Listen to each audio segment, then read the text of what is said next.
Welcome everybody. Shabbat Shalom. We are just getting started here on Bridges Not Walls. Getting ready to go live on Instagram. That takes just 1 second. And we've got it. Awesome. Well, thank you for joining us. It has been a busy week, but we have Labor Day weekend just ahead of us to enjoy. And I have some events to share with you that are up and coming. And we have incredible guests today joining us from Charlotte, I believe, Shawn and Monica Williams. They were in the news over this past year due to a horrifying incident that happened to them. They were subjected to a campaign of racial hatred from some of their neighbors that culminated in a cross burning, which was what ended up making its way to the news. And they're going to share about their experience and about how they were able to overcome this experience, the experience they have with law enforcement, and what was done in the absence of a hate crime law in South Carolina. But before we get into that, just a couple of quick updates. I hope this thing is working. Alrighty. Well, first of all, the Jewish Voice just went out yesterday. That's our weekly newsletter. If you're not signed up, make sure you go to jewishcharleston.org and sign up. But the school year is starting, and that's big news for a lot of folks. We shared at the top of our newsletter that the talented Natanya Miller, along in partnership with ADL, has been able to bring an initiative called No Place for Hate to Charleston County School District.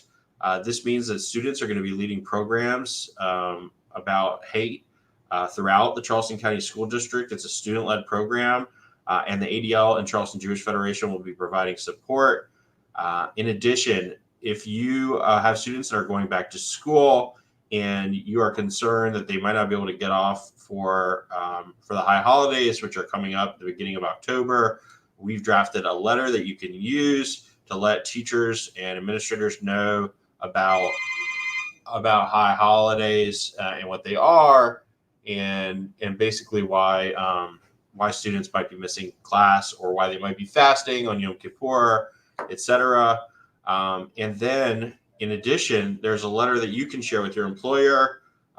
Employers are required to give South Carolina employees time off for their religious observances, and so there's a letter that makes it really easy to share. I'm sure, like I've experienced, some of you have experienced, being a part of a minority religion, folks not understanding or believing that there's a holiday taking place, and of course, this lends a little bit of legitimacy to that. In addition, next month we have a program on September 12th that will be updating folks on what's going on in Ukraine and Israel, around the world, and what you have done to make a difference, and we've done together to make a difference. In our JCRC Action Dispatch this week, we shared about this Bridges Not Walls program happening right now. But we also have a couple of great opportunities to engage with your elected officials coming up. On September 18th in Synagogue Emmanuel, there's a Charleston County Sheriff Candidate Forum. You can submit questions through the registration link, which is listed right here. And in addition, we might choose those questions and ask them. It'll be a great opportunity to talk to the two candidates. And then on the 22nd, we are hosting a congressional candidate forum at BSBI Synagogue that will include Michael B. Moore and Representative Nancy Mace, and it will be moderated by Carolyn Murray. You can be sure that we'll be asking questions about foreign policy, but also hate right here at home in South Carolina, and what federal policy can do to impact that. And there's a number of YJC events and PJ events going on. Make sure you check the Jewish Voice to sign up for those. And then there's just an amazing number of events happening in Jewish Charleston over the next month. There's a Zucker Family Tribute Gala happening at the Charleston Marriott. It's to celebrate the dedication of the Zucker Family Educational Campus. The college is putting on an amazing program about Kalasheen, which is one of the shtetls that a lot of Charleston's Jewish families came from. And they'll be hosting a brunch to talk about that on September 8th. The Modern Jewish Baker is coming to Synagogue Emmanuel with support from Charleston Jewish Federation to do a babka demonstration. The United States Holocaust Museum has a number of programs coming to Charleston County Public Libraries with support from Federation from September the 9th to October 15th. Fiddler on the Roof is happening the week after next. BSBI is having their men's night out, bourbon and cigars with Rabbi Stephen Weil, who is the Friends of the IDF's chief executive officer. And anyway, there are a number of programs that you should be checking out. Thanks to our sponsors. There's just an incredible amount of really good programming going on in Charleston County. And from a JCRC perspective, it's so important that we show up when we have opportunities to engage our elected officials, because it demonstrates that we can mobilize, that we're engaged. And so when we call in the future, they'll remember, oh yeah, that community showed up for the forum. They're likely to vote. Maybe I ought to listen to what they're advocating for. One interesting story that popped up internationally before we dive into our amazing interview happened in Israel this week. There's been a lot of narrative. Hey, Dana. Thank you. There's been a lot of there's been a big narrative about extreme beliefs, not only in the United States has there been extremism on the left and the right, but in Israel. One of the oft repeated statements throughout this whole war has been that folks in Gaza support Hamas. And there was reputable polling that was done to promote that idea.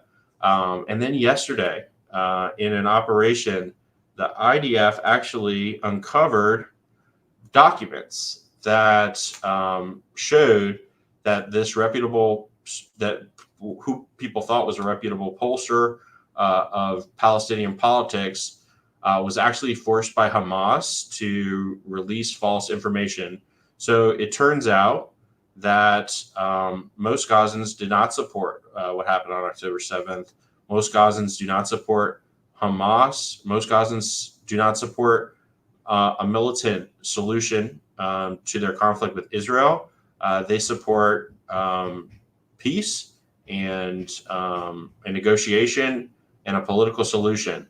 And I share this because I think we should have some optimism that not only in Israel, but here in the United States, that most people at the end of the day want to have dialogue, are not on the extremes of either side of the political spectrum, don't want to live in conflict and violence, want to live in peace. And I think that's important to remember as we are bombarded by information on social media and in the media that depicts all of us as Americans as being like at each other's throats.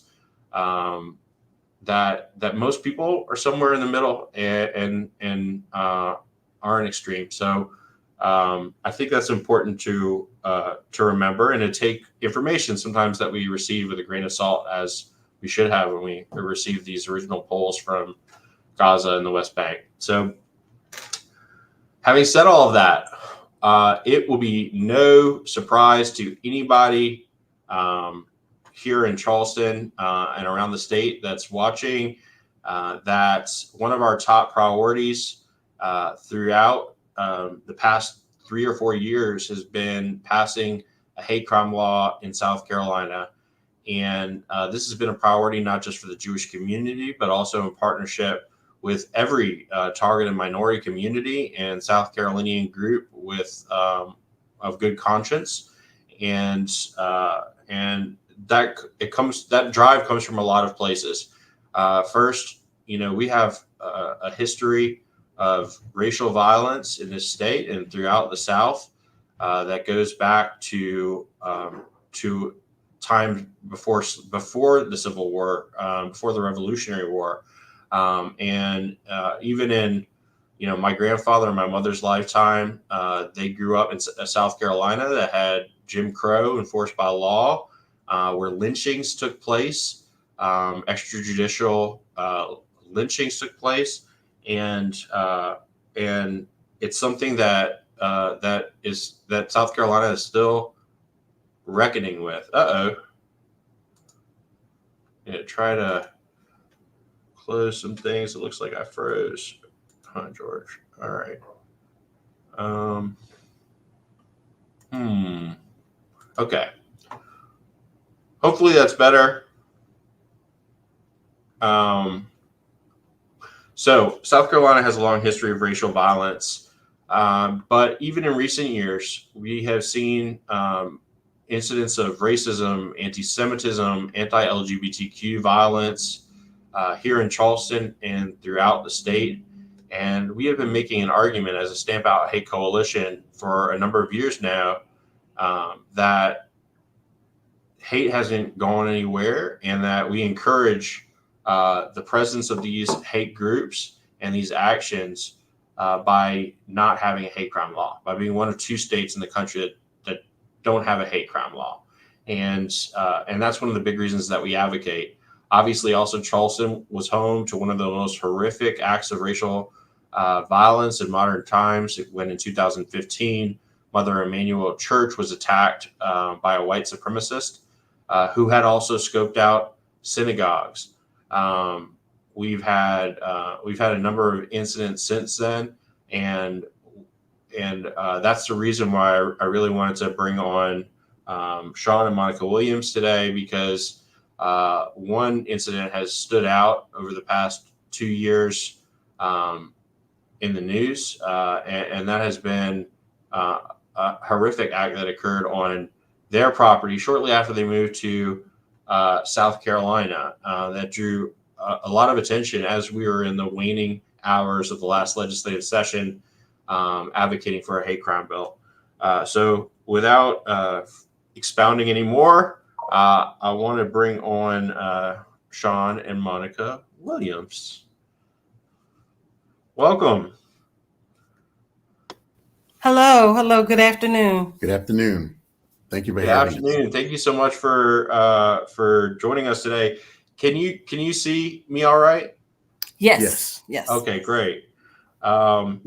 So I know from the news that you all moved to South Carolina relatively recently from Charlotte, North Carolina, and Conway is your retirement home up near Myrtle Beach. Please introduce yourselves and tell us about your family. Okay. I am Shawn Williams, of course, and I'll let my wife introduce herself. Monica Williams. And we currently reside in Charlotte. We have a family. Our children are grown now, Joshua and Jordan, and we have 2 grandchildren. So in this stage of our lives, we were in search of, where do we want to spend the remaining years, of our life, and, enjoying the fruit of our labors. Therefore, back in 2021, the summer of 2021, we purchased a property there in Conway, South Carolina, which is relatively close to the beach, and it's in walking distance from Coastal Carolina University. So this, in our mind, was the place where we said, hey, when it's all said and done, we can enjoy life here, become part of the community, and partake of some of the amenities that the beach life offers. Yeah, well, Conway is a beautiful place, and South Carolina is a place where more and more people retire. What were your first impressions of Conway when you moved, and I guess what were your interactions like with your with your neighbors and the community before all of this started? Yes. So we had visited Conway several times over the years.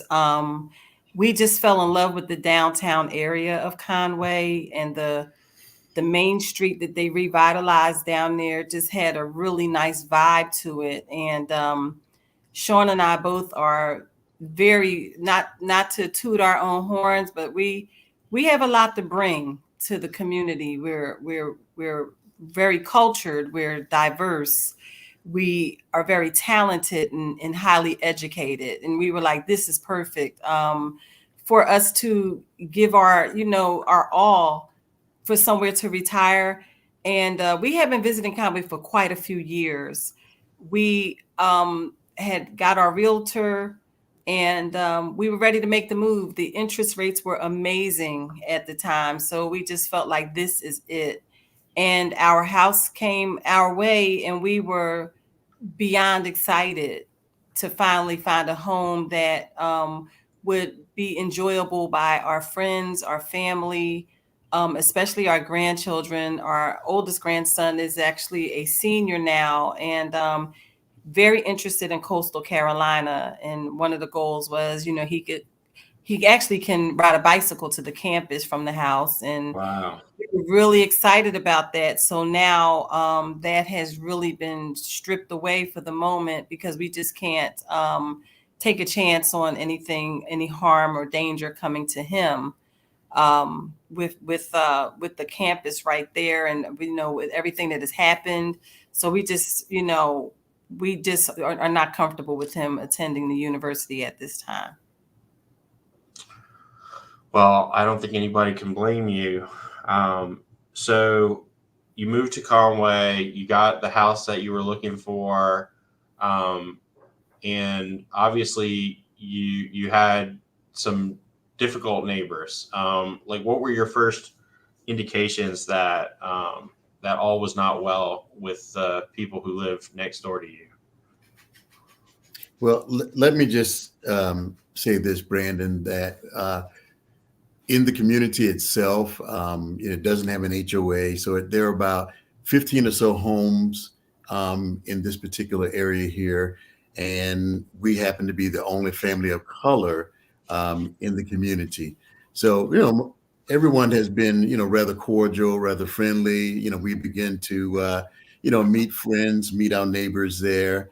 And, of course, even the neighbor who perpetrated the hate crime, with him, I mean, things were cordial, just a hi and bye, and but nothing, really of substance to really beyond that. I mean, like you said, we're going into our latter years, so foolishness is the last thing that we really want to be involved with, especially in that particular area there.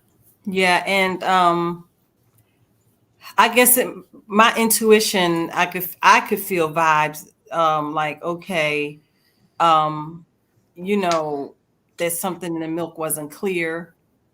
I could definitely feel the vibes. And my whole thing was, we're not bothering anybody, we're not causing any harm or disturbances, so just let us come down here and enjoy ourselves. But it just, we just had to always be on guard, like looking over our shoulder.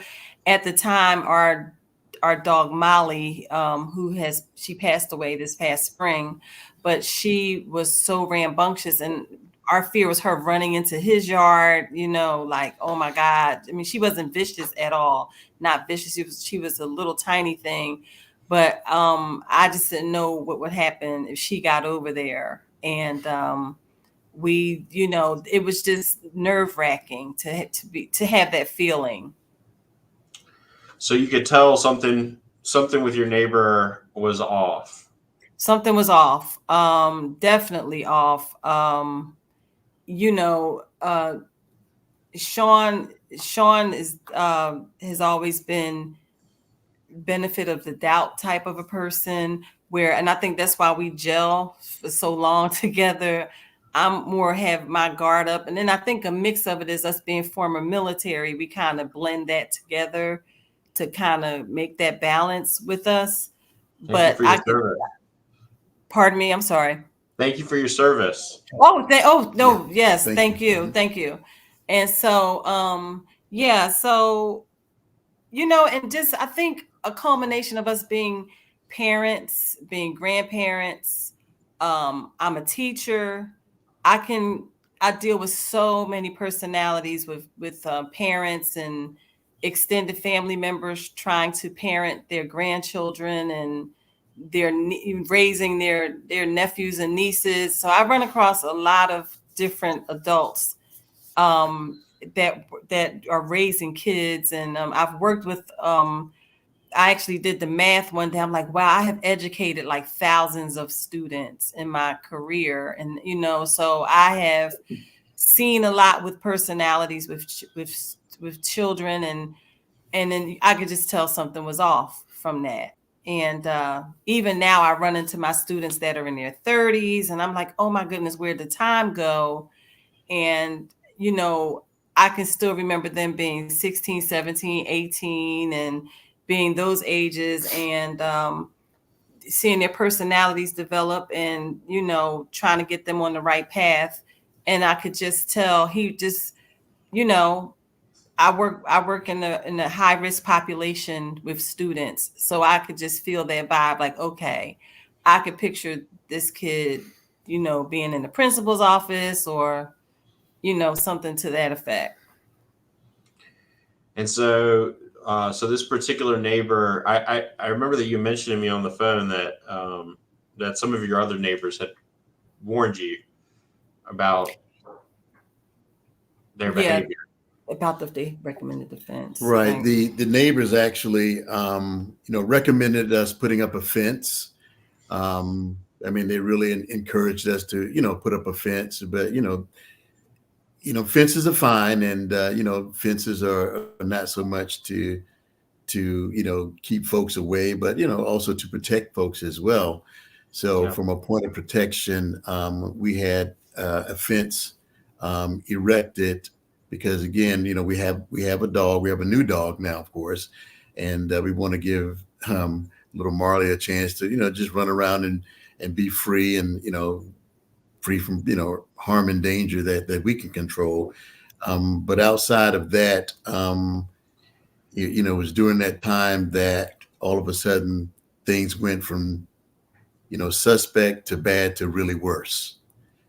And I say that to say, as a result of that, this cross burning that we have experienced this past Black Friday of 2023 in Conway, approximately 6 feet away from our fence line. I mean, it wasn't a makeshift cross that somebody threw together. It was something that was literally purposely fashioned, of course, with the intent, as it always has been, a point of intimidation and fear. And as the leader of this family, I'm concerned about our safety. During which time my mother, who was still living with us, was elderly, and she was actually staying at the house with us as well. And unfortunately, she recently passed here in She passed December. away 2 weeks after the cross burning. We lost his mom. Mhm. I'm so sorry. Yeah. Yeah, it was a lot at the time. So from that aspect, from a point of safety and protection, my guard had began to go up at that point.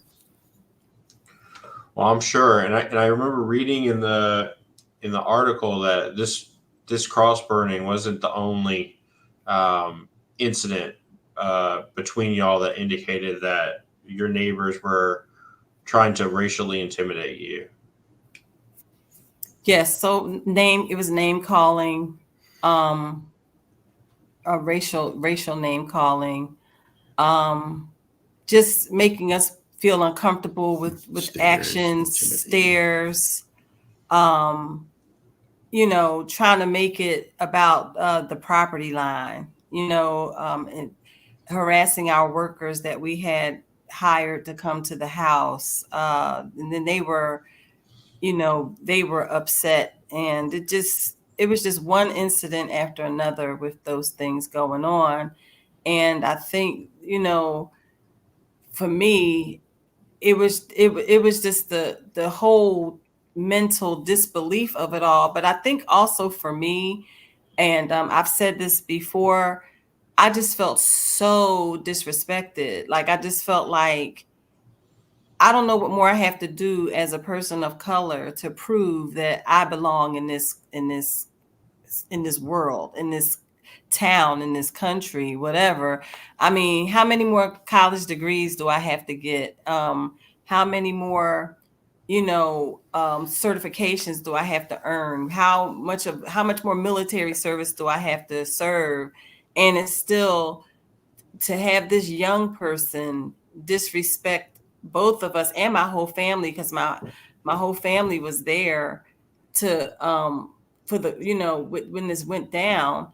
I'm like, what more do I have to do? And I don't even know you for you to come at me like this, to come at my family like this. So I just, the fear of it, and the mental trauma from seeing something that's happened in history books, is I can't even begin to describe it. It is truly, we've all seen movies where the cross burning intimidates the family and the mother's clutching the kids and everybody's crying and everything like that. It's, just to see it in person burning is indescribable. In your home. And right. And that just, and what is even more unbelievable is that who did it. A lot of times they'll do it, light it, and I guess drive away in some instances in history. But this person was blatant and did it. So it's like, it's amazing. And I don't know. It's just indescribable. I can so relate to what you're talking about these historic symbols, and how that triggers us as people of a new generation. We do, as part of our organization, a lot of Holocaust education with survivors and their children and their grandchildren. And one of the things that there's been a lot of research on is intergenerational trauma, and how that gets passed down, and how a Holocaust survivor, their DNA actually changes. Your DNA changes when you go through this kind of trauma, and your kids and grandkids can sometimes inherit those traits and that trauma. And of course, besides the fact that we learn about this in history and think about it in a historical context, and then seeing it in your real life, it brings you, it transports you to that point in history where you're feeling unsafe. And this has been going on in South Carolina for a long time. My grandfather, he was a traveling salesman in South Carolina. And he told me about, cross burnings, and as a Jewish salesman, had friends telling him you couldn't be in this town or that town after it got dark, because this clan group is doing a cross burning over here or over there. I just cannot imagine. Is this, as people of your age in stature, was this the first experience that you've had with overt racism in South or North Carolina, or in your lifetimes? I know Shawn has had a lot going on because he's from South Carolina and from Orangeburg, and he probably can speak to that more so than I can. Well, my experience with that, I have actually being born and raised and also educated in Orangeburg County, was sheltered a lot, so I did not experience a lot of racism per se. But now that I'm older, I can understand now where my mom and dad would specifically tell us what to do, and we never really understood why we were always getting these speeches before we go out into the community. But as I've gotten older, now I understand. And it's you would hope that now in 2024, 2025, as we approach it, that some of that would have gone away. But hate seems to always have its seedlings somewhere, waiting for an opportunity to rear its ugly head and to present itself the way it does. So from that aspect, I've never experienced this, something to the level of this cross burning in my lifetime, not up until this point in time. Like Monica says, something that we've only read in books and watched on television within a movie or so, but never quite, thinking that you would actually be a target. So that was very nerve-wracking and very earth-shaking for me.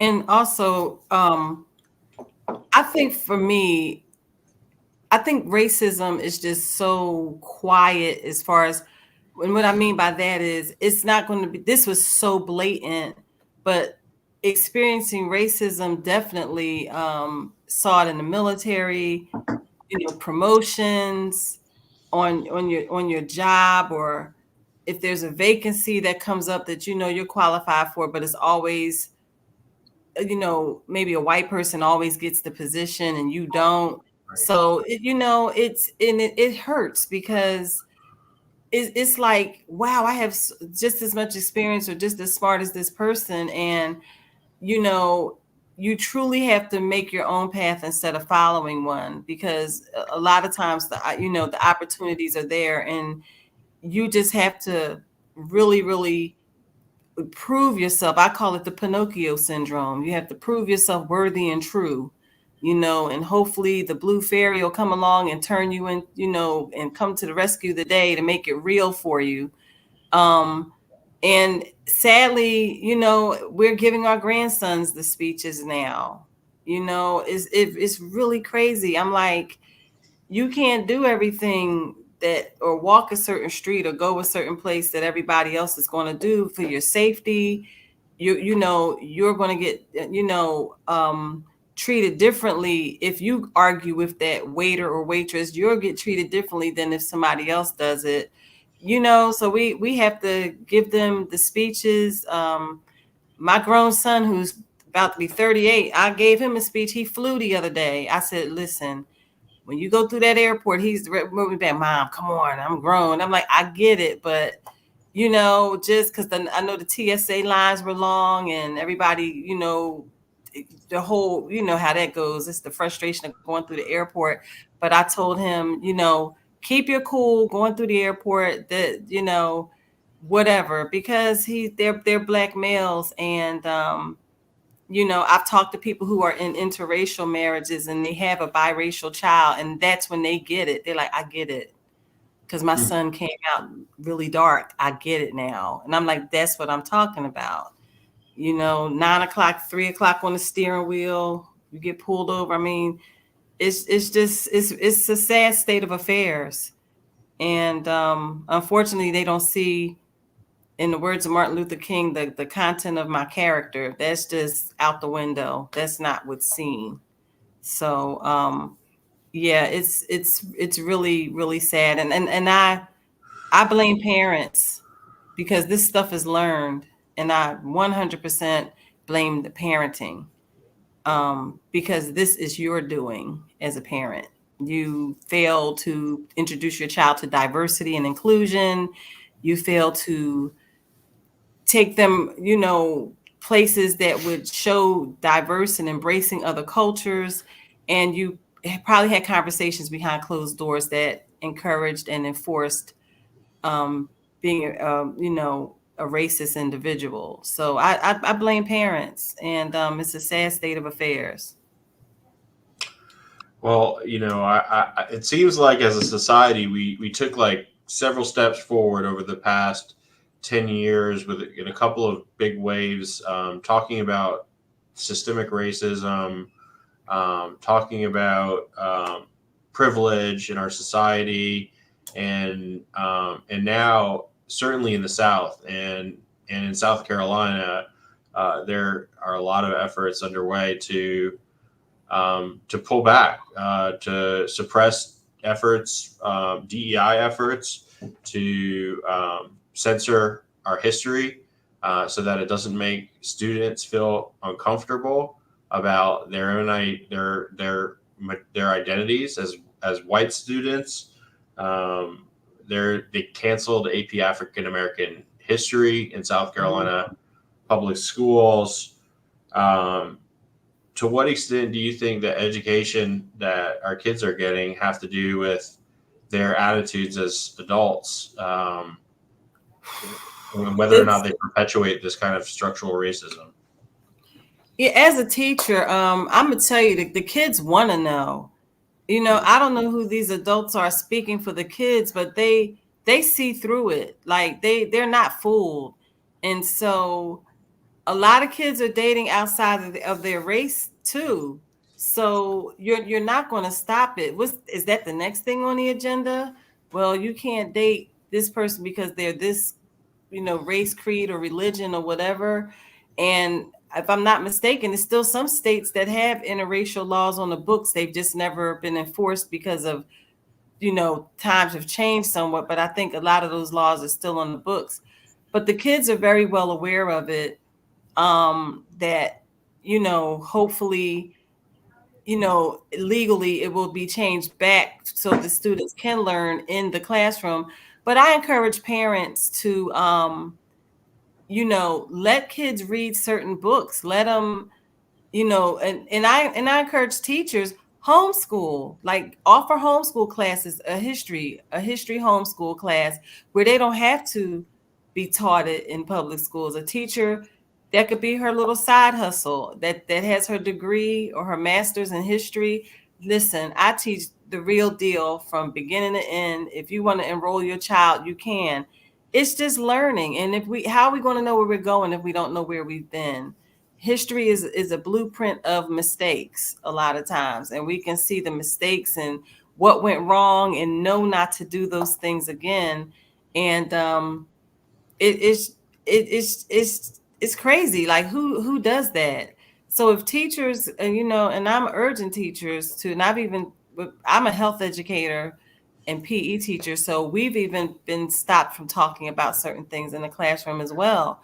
And I've even thought about, what, maybe as a side hustle, I can go ahead and teach some things outside of the school system, offering it to parents where they would get the real information and how things really work and how things go, and not trying to DIY educate, because educating is hard work.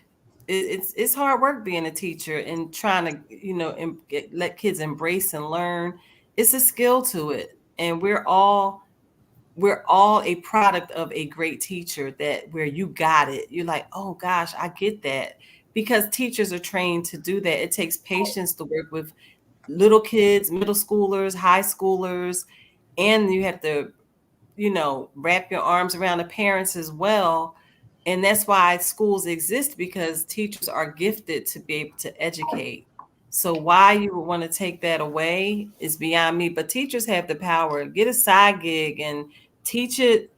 You can't stop the parent from knocking on the door and have a little classroom of 5 or 6 kids and you teaching them history. So we gotta, we got to get creative with how we want to get the messages across to students and their families. So Brandon, I would like to add that, again, we all know that knowledge is power. So when you prevent the knowledge, you're losing power. So at the end of the day, supremacists want to maintain their position of supremacy, as also they say. And this is another method of preventing the power from going where it needs to go, by not being properly educated, or educated with the correct information versus some incorrect information there. So that's really important. So whatever information that you're providing, it needs to be correct and it needs to be told. I mean, again, the more you know, the better you are. You know, I read that during the time where the South was very much still engaged in slavery, um, that as Bibles were being introduced to enslaved people, in some cases they would the people who were providing the Bibles, I guess the plantation owners, they would strip the Bible of the Book of Exodus Mhm. before passing it over. And there's a metaphor there that connects it to this debate that we're having now about schools and censorship. That this fear that when people understand history, that they are going to do something about the injustice that's around them. And it seems like um, parents and grandparents can be especially subject to the fear mongering that takes place because their kids are learning in a different way than they are, and our education system has progressed. And unfortunately, Monica, it feels like it's you all, the teachers, that are put under the most pressure in this debate and vilified to some extent, and also you're the ones that are subject to ridicule and punishment based on these laws that turn some of what you teach into felonies or misdemeanors or criminal offenses, and it's profoundly unfair, and it really, I think it does a disservice to our kids.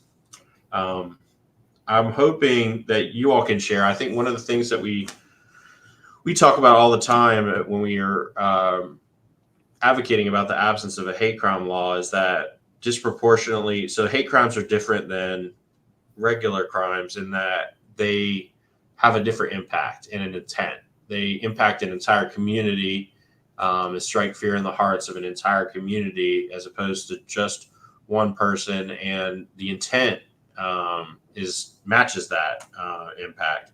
And so disproportionately, when the state isn't responding to these crimes differently, the work of responding to them, of responding to the community, of of making people feel welcome and giving them the services that they need in the aftermath of these kinds of crimes, falls on communities and organizations, community organizations. And so I'm curious, what was your experience like with local law enforcement, government, and also I know, for example, that the Georgetown NAACP was of help. What were the responses like from all these different entities as this news of this crime came out and as you reached out for help? Um, I think at first everybody was just speechless because, like, how do you handle this? We were definitely shocked that there was no hate crime law in South Carolina. Um, we went into reach out mode, like who can help us with this? Like how I think for me, and I think for Shawn too, but I really was like, I can't believe we have to live next door to this person. Like something has to be done. And it was just a feeling of helplessness and hopelessness that I can't even begin to describe. We, you know, we didn't hear anything for a few days, and we just thought. At first, I was like, "Is this normal? Like, is this normal behavior? Like, is it lawful to do this? And if so, how? Like, can they do it over and over again until we move out of the house?" It was that unreal for us. So with the help of the NAACP, organizations such as your own, and just the outreach of the community as a whole. We got anonymous letters from people feeling really bad. Um, I don't know if you know Cookie Goings down in she's down in Myrtle Beach. She restored the old historic Black schoolhouse. She was phenomenal with getting the word out, and we had a forum with her group. So it just took a whole community to come forward to say, hey, we want to talk about this. We want to get this out there. And it really forced accountability. So it was, I can't begin to say how heartwarming that was, and how, there are people here who are tired of this. So that's where it all started with, as far as the community goes.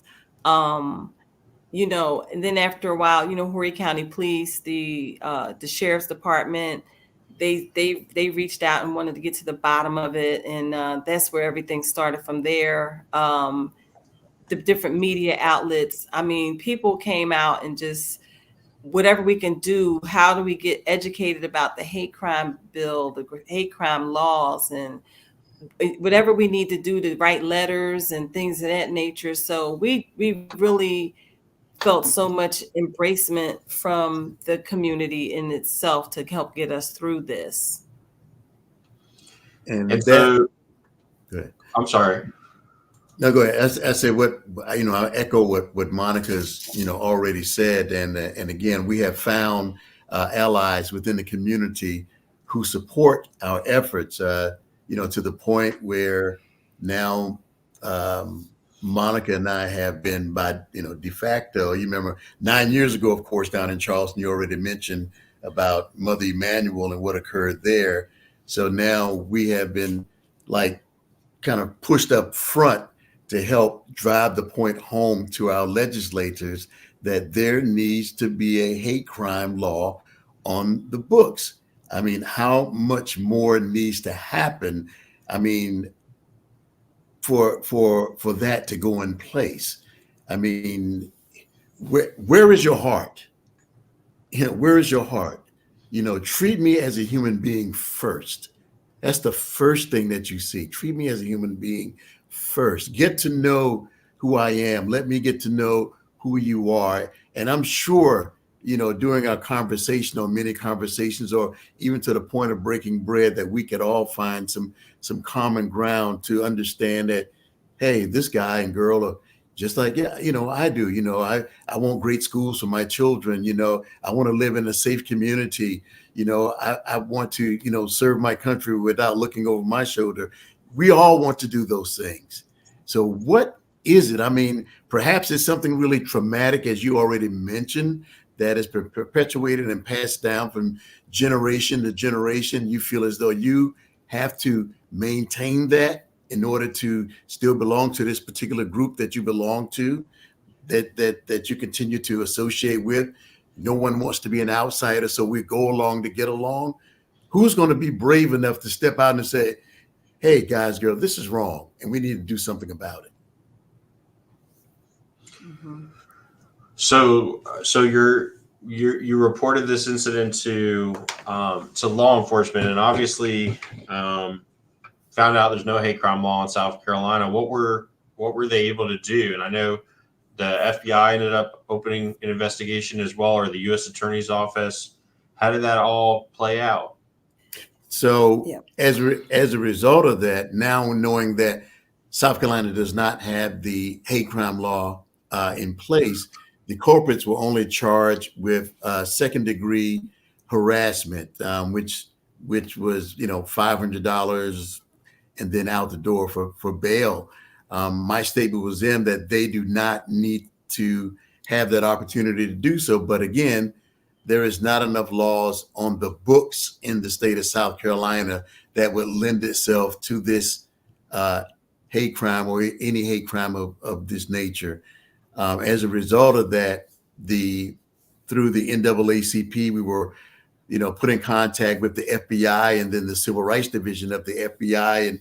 And when they got involved, things really started to happen for us there. For example, they actually came out and we weren't there at the time on the property, but our neighbors informed us that they were conducting a raid on the property, doing what they do to find evidence. But they are taking this very seriously, as I hope they would. And the U.S. Attorney for the state of South Carolina has also assured us that their organization will certainly do their best into helping us to seek justice in this matter. So again, at this point, I don't want to leave the place that we want to call home out of fear and intimidation. If I leave, I want it to be under my own recognizance and not so much that I fear for my life and I'm afraid for my family in this particular situation. God.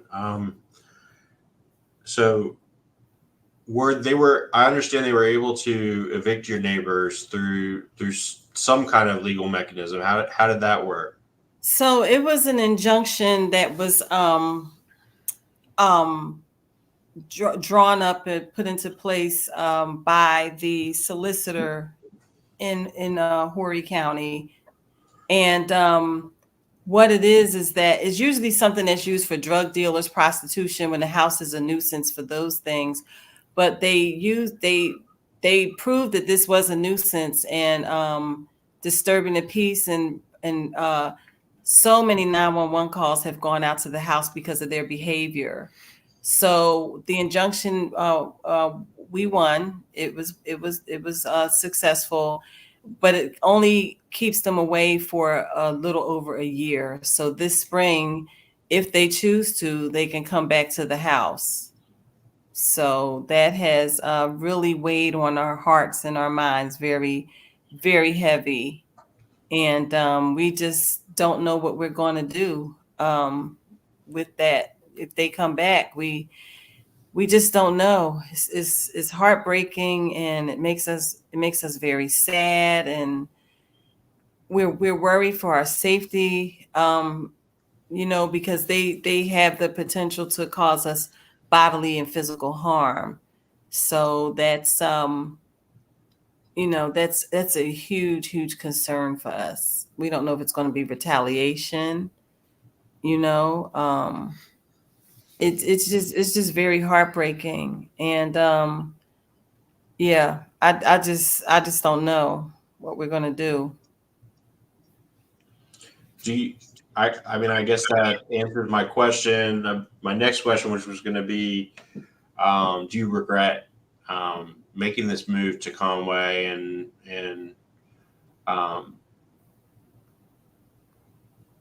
do you regret making this move to Conway? Not at all. I mean, we worked hard for this moment, and that's the really sad part about this whole thing too, is that is his mother's home, and she has allowed her son and his girlfriend to harass people that have worked so hard to accomplish these goals. And everybody looks forward to retirement, and we really looking forward to it. And we don't want to move.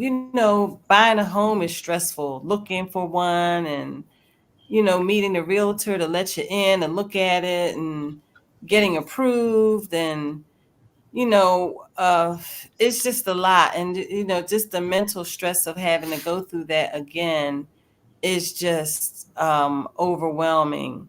So we're just trying to hang in there and just really pray and meditate over some answers of how we need to move forward. So it's been a lot. It's been a lot to try to figure that whole thing out. And we're just we're praying and hoping that they do not come back. We went down a few weeks ago, and we have to be mindful when we go. We let the authorities know that we're at the house, and it was just so nice. It was peaceful.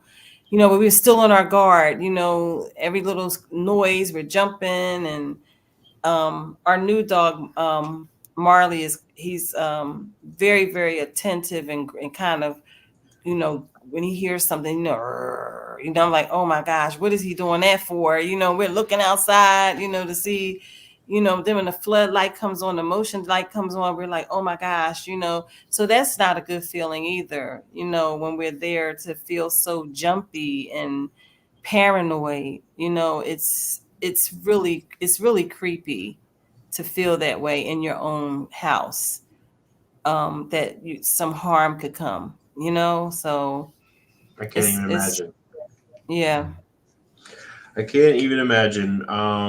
Well, we all really appreciate you, and I'm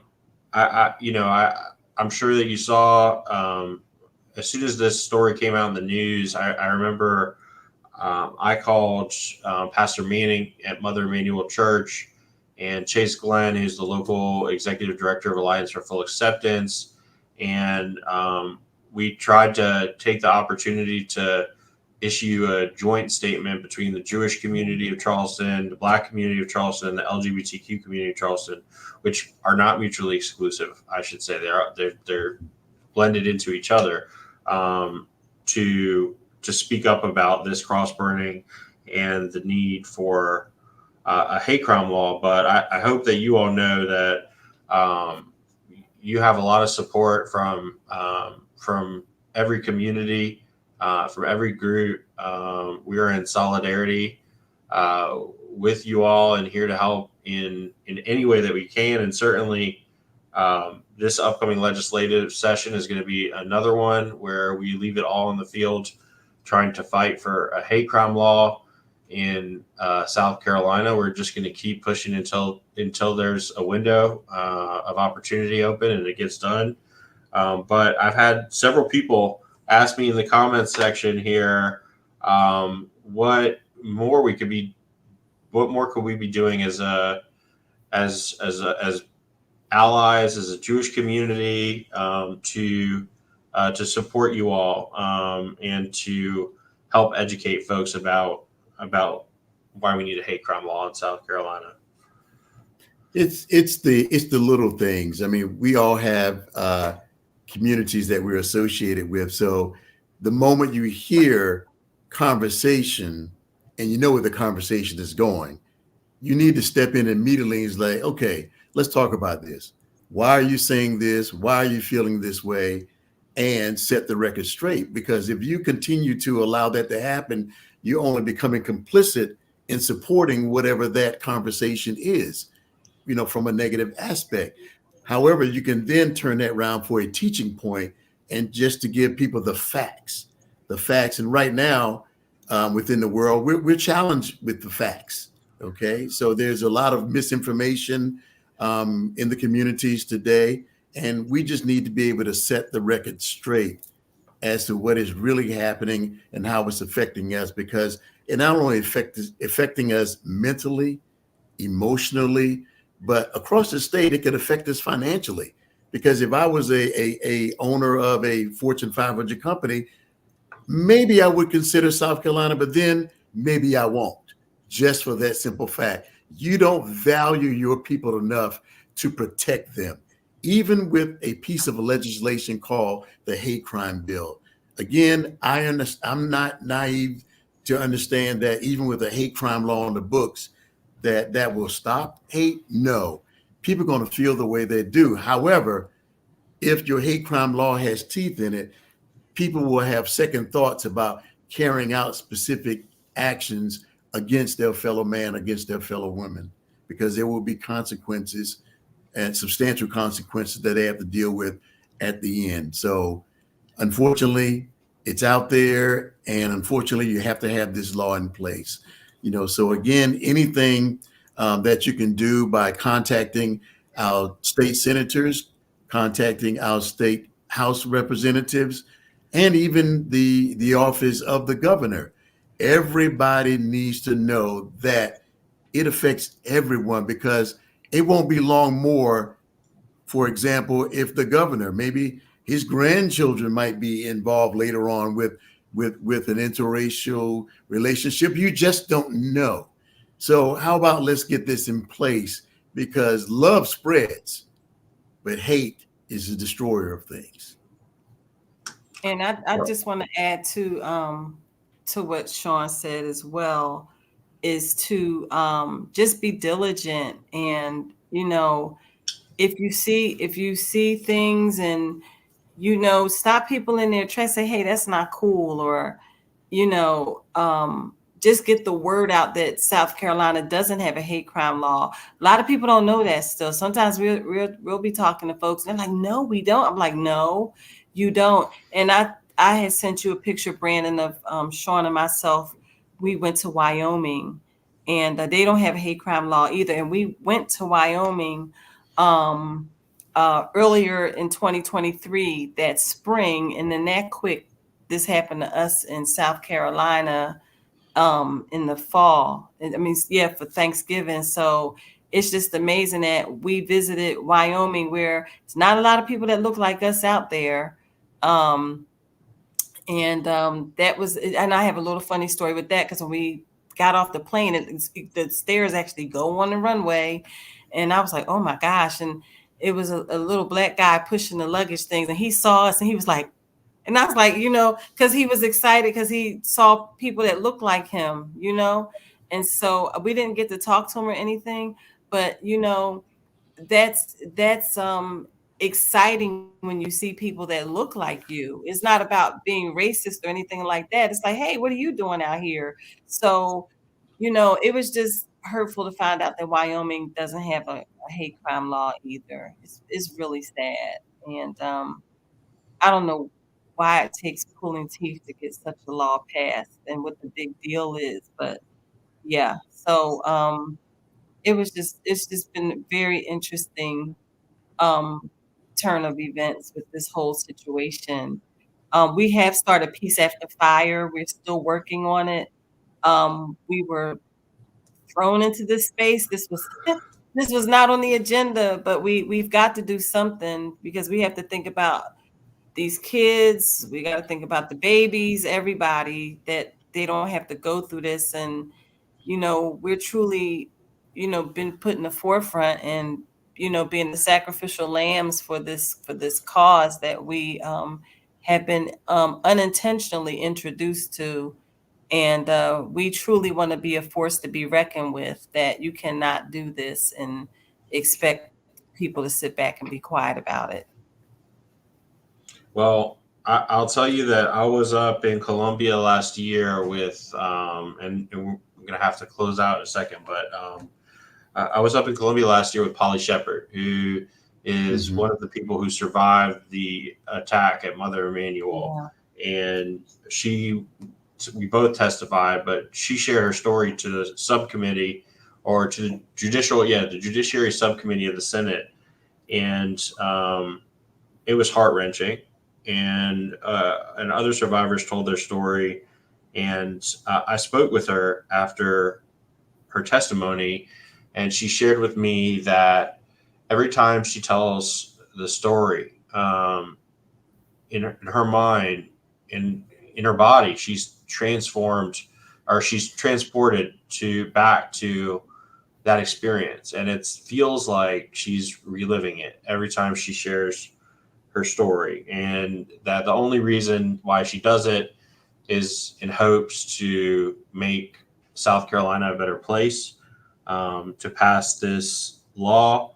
And I just want to thank both of you, because you both have also made the decision in the wake of such a horrific experience to take that experience and try to channel the attention that's come from it, and the response into making our community better, even at your own expense, even at, and you're choosing to stay in your home in Conway despite everything that's happened there, out of a feeling that you want to make a difference. And so I just want to thank you for that, and also thank you in advance. I know, Monica, that we've talked, and you all have agreed to speak at a conference that we'll be hosting later this year, where that it's our second annual conference where we're inviting law enforcement down to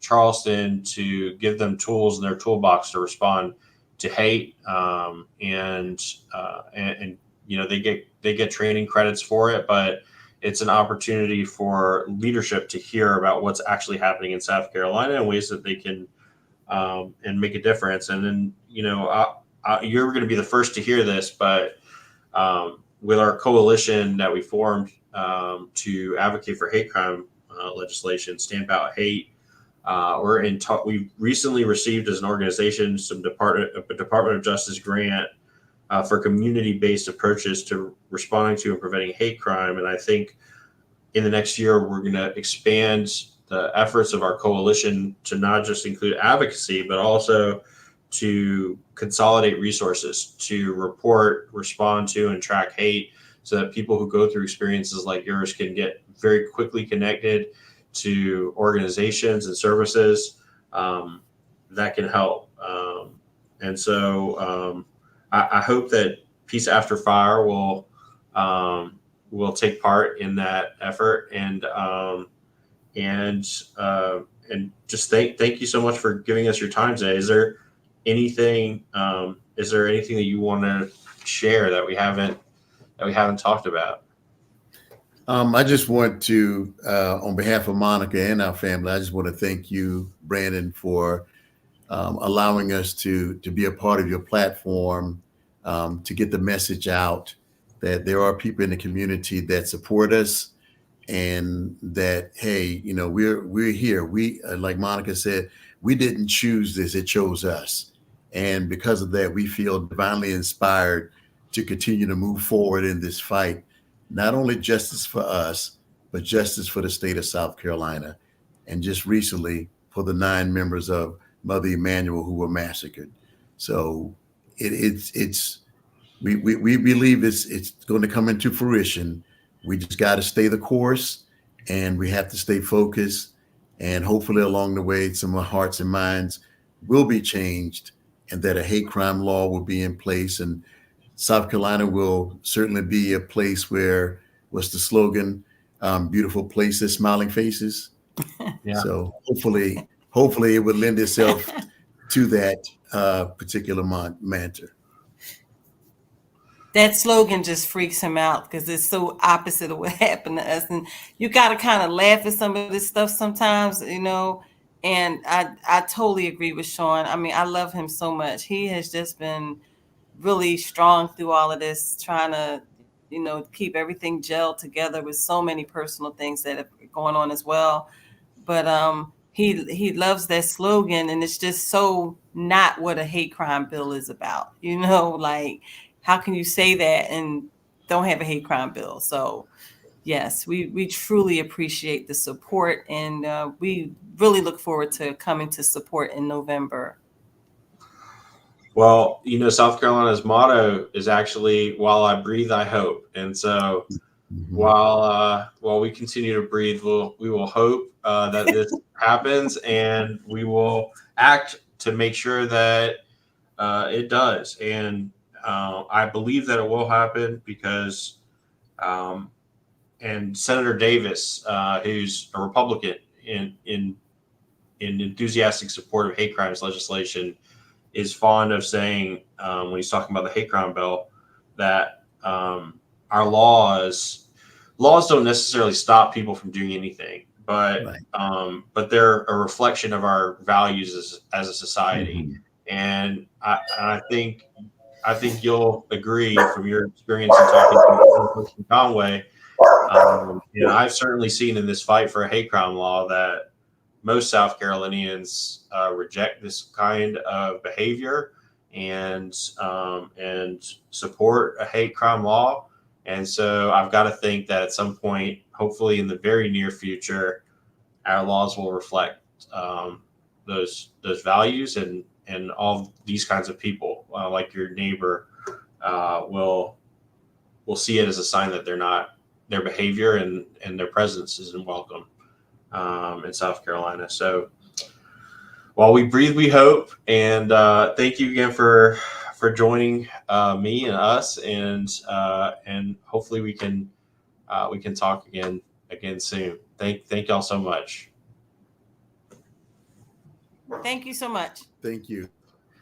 And to those listening who observe, Shabbat Shalom. Have a very peaceful Shabbat, and we're off for Labor Day, but we'll see you in a couple of weeks with another program. Have a great weekend. Bye.